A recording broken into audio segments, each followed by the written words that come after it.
Break protocol and recognize first the survivors of the Holocaust. Mr. President, Mr. Prime Minister, Mr. Moshe Kantor, European Jewish Congress, Your Excellencies, ladies and gentlemen. I come here today as President of the World Jewish Congress. We represent over 100 Jewish communities around the world. In a way, the Holocaust and the World Jewish Congress are very well connected because in 1936, in Geneva, Jewish leaders met. They saw what was happening in Germany. They saw the laws, saw what was happening throughout the Jewish communities.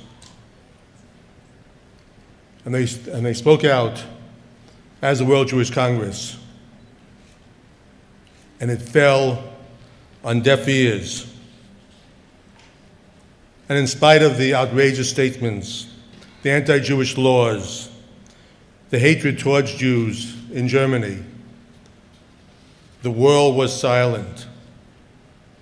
It's important to remember that in 1936, Jews could only depend on the goodwill of other people for their protection.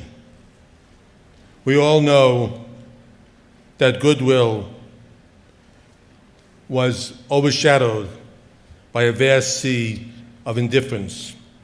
For Jews, it was an important lesson to learn, and one of the reasons that the state of Israel exists today, because when other countries closed the door, when Jews when they came to them begging, please let us in, the doors were shut. In the future, Jews know that there will at least be one country, and there will always be just one country that will always take them in. And that country is the independent, democratic, and Jewish state of Israel. We are here.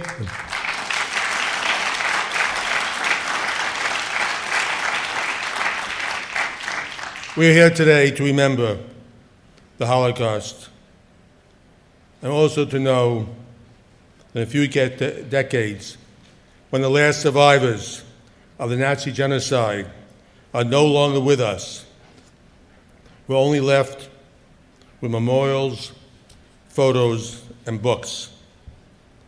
Our children and grandchildren will not be able to listen to the people who could tell them what really happened personally.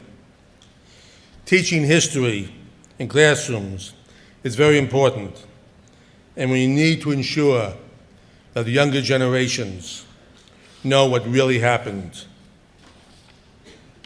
We need to do this because the hatred, racism, and extremism has come back again. Sadly, antisemitism never left us.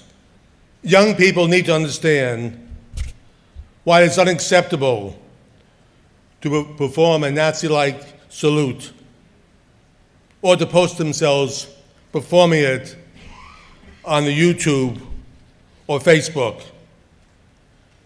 We must remember the pledge that Konrad Adenauer gave at Bergen-Belsen in 1960, and I quote, "Never must the events that happened during the Nazi rule be allowed to happen again, anywhere in the world." It is my goal, and the goal of the World Jewish Congress and the European Jewish Congress, to make sure that this never happens again. As much as I am honored to be here today with all of you in this great hall, I certainly wish there was no reason to have a Holocaust Remembrance Day. We all do. I wish Jews were safe all over the world, that they could live their lives and raise their children and walk to synagogues without fear. I wish that Israel could go about its business like Belgium, like Germany,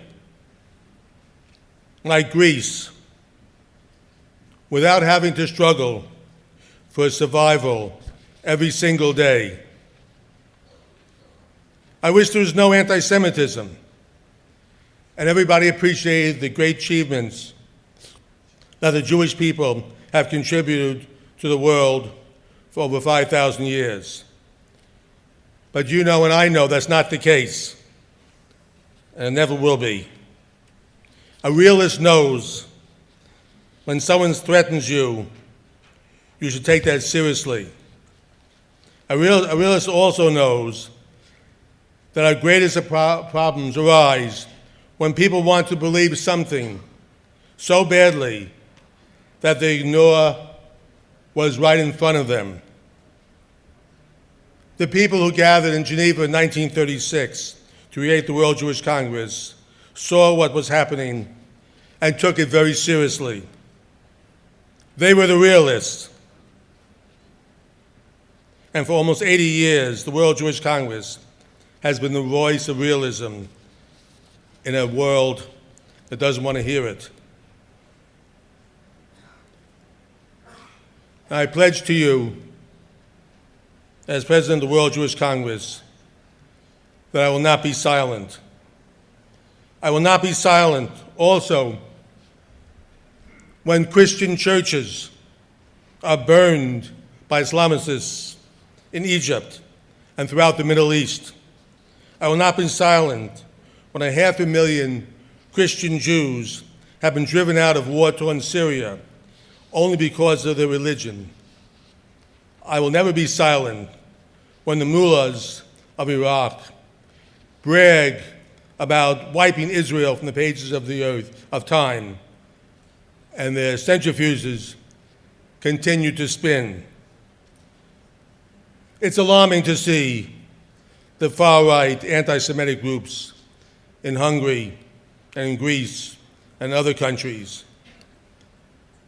And we must do everything we can to stop it. But let's be perfectly honest. The real threat against Christians and Jews comes not from here.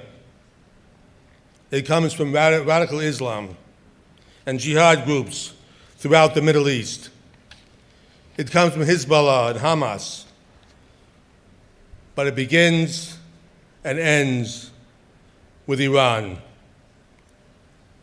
A World Holocaust Day is meaningless if we only pay attention to the past and ignore the same problems that threaten us today. Please join me in a renewed commitment to make sure that all people, whether they are in the Middle East or right here in Europe, can live without fear. At the end of the day, we all want for the same thing. We want for our children can live safely and become and raise to their full potential. And the ability to make this happen. But we must be realists. We must be willing to see what is right in front of us. And we must have courage. I thank you for the honor of coming here today. Thank you very much.